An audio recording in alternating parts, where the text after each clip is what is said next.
Yeah. Boys and girls, welcome out to the range. Today we're going to be doing the 7.5-inch video running the Tier 1 Citizen rifle standards. As you guys know, this is a series of rifle standards that I have on the website for free. You can print off the small version of this, and I've got it in the training drills, I think it is, section. And basically you take this thing and you cut it in half and you stick it to whatever. I would suggest a clipboard, just a little cheap clipboard from an office supply store. Cut off a section of it and then tape the paper to it. And basically all you have to do is flip. And you want to set it up so that you're flipping away from yourself and it's always going to be upright on the other side. It makes a difference. So anyways, we're doing the rifle standards, and the first standard, and I'm doing this cold by the way, the first standard is ready, position, fire, one shot, 1 second. The 7.5-inch barreled AR-15, those of you who've watched me for any period of time know that it is my absolute favorite. I love it. It is such a viable weapon for defensive purposes. What do we have? Let's use that. It's a viable weapon for defensive purposes. It is an ideal setup as a get-home gun, especially if you were to strip this off, take your hard sight out to the edge. And I'm one of few people who says this. A get-home gun without a light is probably a good idea, because what you don't want to risk is an accidental discharge of the light when you're moving, because you're going to be moving at night for security purposes and also just to stay away from sun exposure. Remember guys, this is your hump in miles to get home. So you want a lightweight gun. This gun, as you see it, is 5 pounds 15 ounces. If we were to strip off the optic and the light, and well, because this is a lightweight mount, you probably wouldn't lose much. But the point is, even as it is, it's a very lightweight gun. And by the way, and that does include the Tier 1 Citizen 2-point sling. So 5 pounds 15 ounces as you see it with a sling. Yeah, that's pretty good. So anyways, blah blah blah. Okay, so what we're doing today is I'm running a series of standards that I worked off of the Dave Spalding Handgun Combatives pistol standards. And when I went to the legacy class last year, I showed these standards to Dave, and he studied all the numbers and he goes, your numbers are good. So when you get Dave's salute on something, that means you've been doing your homework, and I did my homework on these numbers. The reason that there's a desired and a required time is the desired time is for the medium to advanced student. The required time is for the medium skilled student. And the reason that there is no standard for the beginner is the beginner has no business doing this. This requires at least 2 days of full-time instruction to reach the point where you can do this stuff dependably. Because especially with a shorty like this, you can lose a hand getting it out in front of the muzzle accidentally. So anyways, these are standards that I worked up exhaustively to make sure that I had numbers that were realistic. And let's jump into it. The ready position, fire, one shot. Ready position is this. I know that this is a favorite of many people. I don't care for this. And the reason for this is from here, I have to go out, then I have to come back. This is why you do this, because you're wearing a lot of kit, a lot of armor, a lot of junk up front. This is also for when you're in a stack with a bunch of people. So this allows you to be in a stack with the man in front of you. You're moving through the stack, moving the stack. The guy goes this way, you go that way, and it's basically out and back. Whereas this position puts me in a position where I can easily visualize the entire threat. Because remember, you have to visualize this guy from the top of his head to his feet standing on the ground. You have to see his face, his body, his hands, and his demeanor. And so from this position, I have everything I need. And if anything changes, I can immediately come up, flick my safety, and take my shot. .79. So I made the desired of .95. I made the required of 1.0, but I want to get a little bit tighter. A little bit off center. .83, a little bit slower. Same position as before. .65, so that's most definitely a keeper. Let's move on. Ready position, fire 4 shots. No, I don't have 4 shots. I know somebody's going to ask about me using a steel target. This is a target from Challenge Targets. This is AR-15 steel, 3/8, which is rifle rated. But with all honesty, the velocity that comes out of a 7.5, you could shoot pistol. These other 3 targets over here are pistol. And you guys saw me in a previous video shooting those. So guys, it's a perfectly doable thing. You're not going to hurt the steel shooting a 7.5. Velocity is a discussion for another video. Let's move on. So now we're going to do ready position, fire 4 shots, 2 seconds.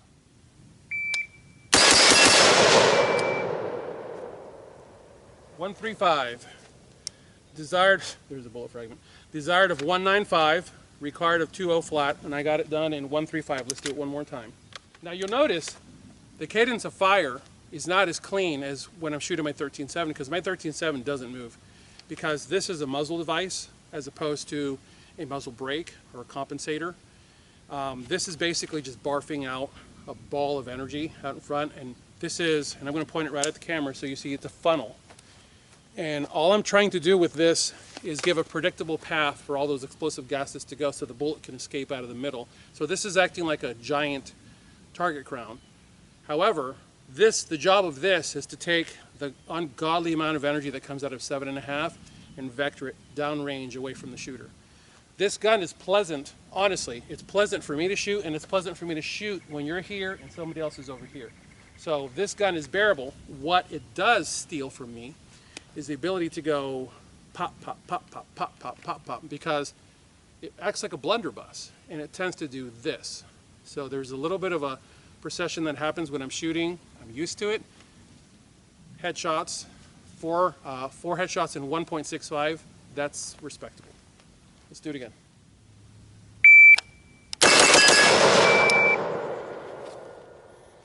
Little bit high, but we'll take it. 145. As long as all the shots are staying inside of that head, we're good to go. And I think I heard 4 dings. If I missed one, well, honestly, if I'd missed one, I would have seen it downrange. Let's move on. That was 145 if I didn't say it. All right, hanging fire 1 shot, 2 seconds. Okay, hanging fire 1 shot, 2 seconds. All right, hanging in this case means hanging in a relaxed position with me standing in a conversational stance. When I was a cop, I used to stand like this all the time, which I later found out when I started thinking about it, that this is John Wayne. I grew up watching John Wayne because I wanted to master English and I wanted to get rid of my accent. So I watched a lot of John Wayne movies, I watched a lot of Harrison Ford movies, and John Wayne always stood like this. And so I tend to stand like this. So in a conversational stance, whatever, what it doesn't mean hanging, it doesn't mean like this. It means in a relaxed position. Safety on, weapon is loaded and chambered, hanging. Hanging, fire 1 shot, 2.0. Desired of 160. That was an edge hit, that was on the ear. You know what, let's reface that.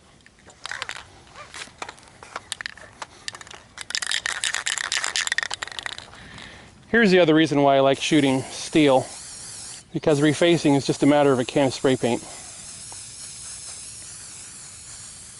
And we are back from commercial. All right. I'm doing it again. I got to get in a more relaxed stance.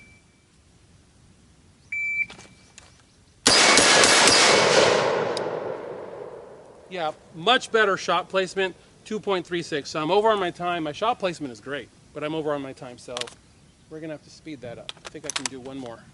And not to mention, when I do this, I relegate myself to about 3 tries, and then I move on.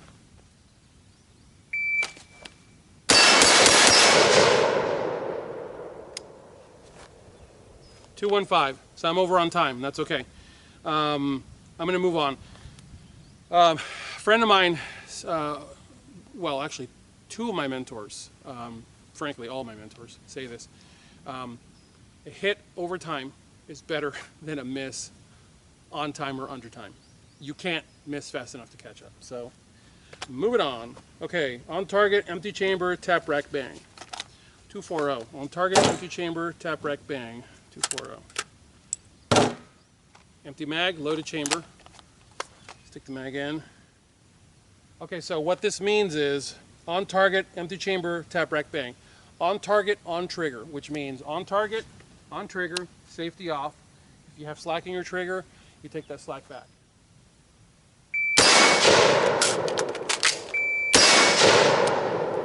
Mother! 282. Wow. Yeah, clearly I got to work on that. I have no excuses. Man, that went by quickly.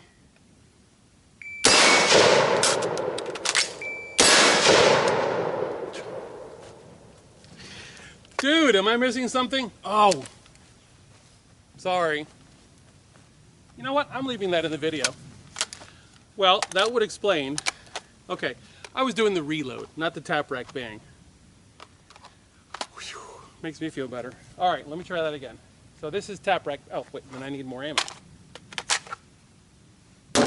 Okay, so this is tap rack bang. Okay, so in this case, it's empty chamber, loaded magazine. Safety off, finger on the trigger.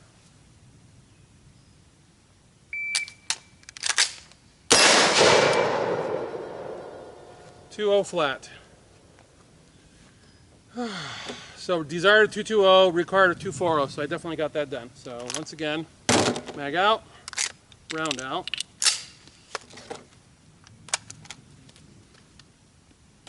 Push pull.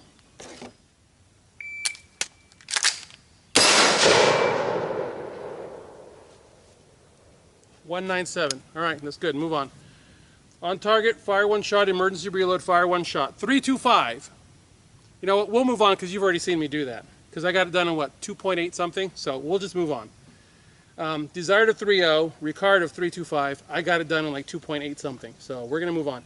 On target, stovepipe, pull trigger, clear rifle, fire one shot. Okay. On target, okay, so stovepipe is going to be out. Empty casing goes in the ejection port, charging handle goes forward, lock it in place. Magazine, a few rounds in it, goes in.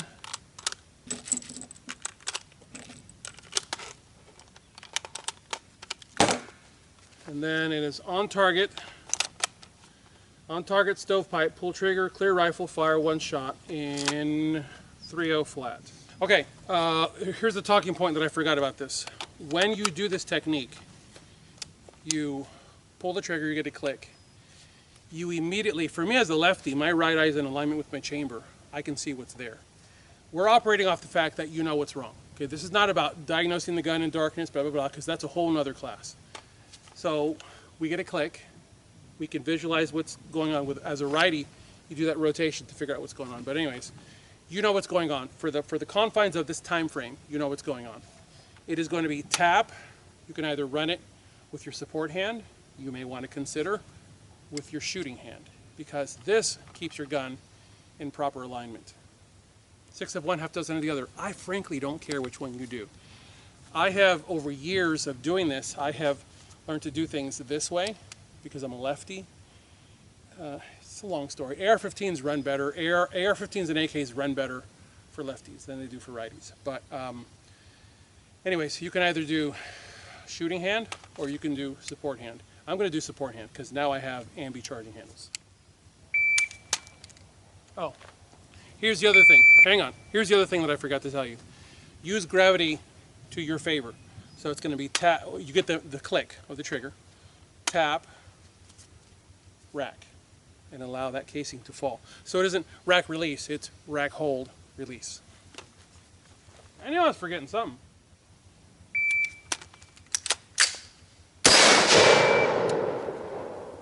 .252. And the other thing is, when you clear the chamber, it's okay to break that shot with the gun off center. What I mean by that is, typically speaking, the argument that you hear from people is, well, you realize that the sights only really work when the gun is 12 and 6. But as soon as you turn the gun from 12 and 6 and you turn it to 1 and 7 or whatever, now your optics are out of alignment. It doesn't really matter, guys. You can turn this gun sideways at this range and it'll still hit pretty much where you're looking. That only really, what is it, 50, 75 yards? That's really the only distance where it like begins to become a problem. So don't drink that Kool-Aid. Clear, and as fast as you can, get your shot. Remember, if your threat is here at 10 yards, they're moving on you. They're maneuvering on you. And, you know, we're not transitioning. That's not what this is about. This is about running the gun.